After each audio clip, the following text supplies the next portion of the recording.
Ne tarif?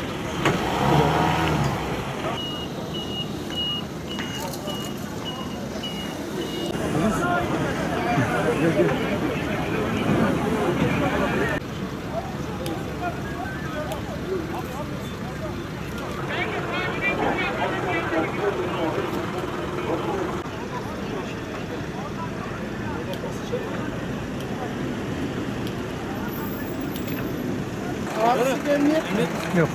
Biraz daha geri alabilir miyim?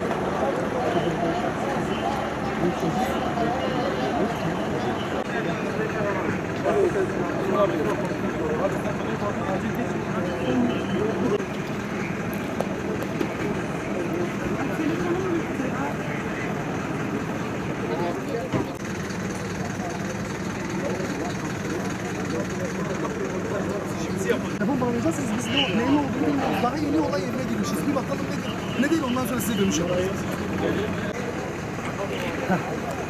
2 dakika sonra ararsan ben bakmayabilirim.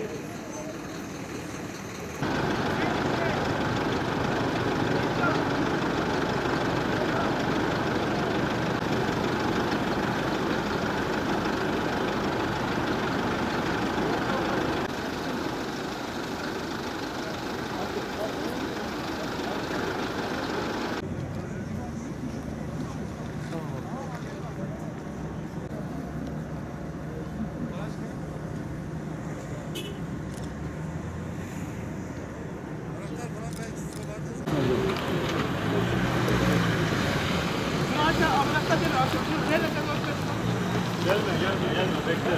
Hadi kaldır.